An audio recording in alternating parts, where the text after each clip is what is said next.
requerimiento para cuestionar, impugnar, molestar, acciones judiciales. Se trata, en definitiva, de prepararse. Hay oposición. Claro, pero se trata de prepararse para eventualmente impedir gobernar al próximo gobierno, y algo que es mucho más grave, impedir la fiscalización del próximo gobierno. Y en eso, mientras tanto esto sucede, ¿no ve usted también una especie de debilitamiento en cuanto a los posibles candidatos de ya hacerse presentes y de frentear y plantear los graves problemas que existen en el país y desde ya ir construyendo una agenda? Bueno, a mí me parece que el trabajo que está haciendo Guillermo Lasso es un trabajo importante. Pero los otros están nuevos. No veo otro movimiento, otra fuerza. Eso que ha hecho Carrasco, que convoca para el día lunes a todos menos a Lasso. ¿Cómo huele eso? A ver, yo creo que allí se está trabajando una unidad que nace desunida. Es decir, claro. Y luego, lamentablemente, además, ¿no? Y luego lamentablemente se hacen anuncios como que va a una parte de Pachacuti y luego salen a desmentir lo que no están. Y desde el otro lado, de la izquierda, tienen para otra para el 27. Exactamente, entonces hay unas afirmaciones públicas que me parece son apresuradas. Yo creo, y lo he sostenido, yo creo que el país desde la oposición requiere una agenda conjunta. Creo que Guillermo Lasso está planteando una agenda, pero creo que es importante que esa agenda se complemente con la visión de otros sectores para tener una unidad en cuanto a conceptos, a temas que hay que hacer. Por ejemplo, acuerdos en los grandes temas. Acuerdos, por citar varios. ¿Qué vamos a hacer o qué debe hacer el país en procesos de fiscalización? Por ejemplo, un gran acuerdo. Otro gran acuerdo, ¿qué hay que hacer con el tema económico tan complicado? ¿Cómo se enfrenta la caída del precio del petróleo? Otro gran tema, ¿cómo hacemos para sustentar y defender la libertad de expresión? Eso implica, por ejemplo, ponernos de acuerdo en que hay que echar a la basura, como ha dicho Guillermo Lasso, la ley de comunicación. Entonces yo creo que en el país hay que buscar esos temas importantes. Lo que se mencionaba anoche, el problema de la producción petrolera, un gran problema.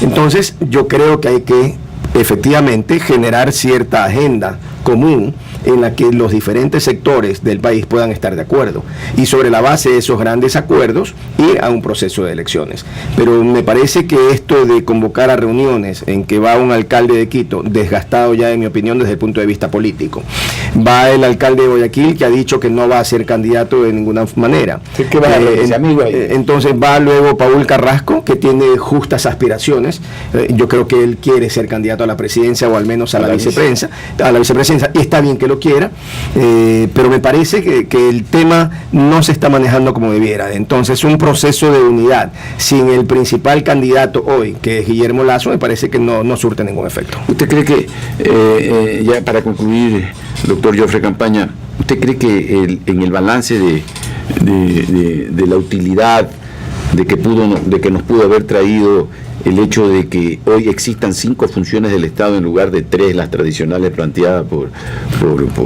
Tequila, ¿usted cree que ha sido exitoso aquello? Es un gran fracaso. Cuando se analizaba y discutía el tema del Consejo de Participación Ciudadana, claramente mencioné que eso era un fracaso, cuando se discutía recién. Eso motivó un proceso un proceso judicial civil entre el presidente de la República y yo. Proceso que fue ya desestimado. Acuérdese que el presidente me demandó por $10 millones. Esa reconvención, porque yo lo demandé primero, fue ya determinado por una sentencia de la Corte Nacional de Justicia que rechazó ambas demandas. Pero había un tema que me permito citarlo, porque justamente cuando se discutía lo del Consejo de Participación, yo refería muchos años atrás que ese consejo no representaba a la ciudadanía, que ese consejo simplemente era un nuevo ente burocrático que tendría representantes obedientes al poder que nos gobierna y que no tenía ningún tipo de representatividad real de la ciudadanía. Esa era su opinión. Esa fue mi opinión. No me equivoqué, fue no sé cuántos años atrás, y a raíz de eso el presidente, al contestarme en una sabatina, lo que hizo fue, como suele hacer, tratar de descalificarme acusándome de ser empleado del municipio de Guayaquil, cosa completamente falsa. Es decir, el presidente mintió deliberadamente. Luego me acusó de ser arribista, recadero de pelucones y cosas típicas de un ataque que era de la época personal, pero que era de la época de Asad Bucarán, de esa naturaleza, ¿no? Entonces, a raíz de aquello se produjeron estos juicios. Por fortuna, en la primera instancia se me condenó a pagar $10,000, pero eso fue revertido por la Corte Nacional, que determinó que yo tenía derecho a expresarme, ¿no?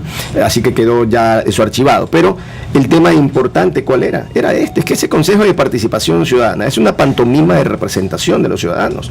Quienes están allí, salvo alguna honrosa excepción, son gente afín ideológicamente al régimen, son gente que tiene sueldos del Estado y que por tanto son burócratas en definitiva. Entonces, nunca una representación popular puede estar en manos, para llamarse auténticamente popular, de gente que forma parte de la burocracia de una nación. Me parece que fue un gran fracaso, me parece que como esas otras organizaciones a nivel interno del Estado ecuatoriano son un completo fracaso, muchos ministerios inútiles, muchas superintendencias y entes en definitiva que lo que han hecho es agrandar la burocracia, agrandar el gasto público, un gasto público corriente, además es decir, un gasto público corriente y permanente, y en desmedro en definitiva de lo que verdaderamente quisiéramos los ecuatorianos, y hablo por mí y por muchos otros, que quisiéramos es un país que crezca, que produzca, que tenga innovación, que tenga el desarrollo, no el desarrollo de cemento de 4 carreteras, no, eso no. Las carreteras son importantes, pero ¿de qué me sirve tener carreteras si el sector agrícola está abandonado? ¿De qué sirven unas carreteras si el sector turístico no despega? ¿De qué sirven las carreteras si no tenemos nuevas industrias, empresas, plantas, etcétera? Entonces creo que hay mucho por hacer. Creo que este gobierno desperdició, porque yo siento que desperdició 9 años de la mayor bonanza petrolera de la historia del Ecuador, la desperdició, ya no existe, no va más, nos deja totalmente endeudados como país, con un serio problema de productividad, de eficiencia, de estructura del Estado. Me parece que lamentablemente la herencia es muy, muy negativa.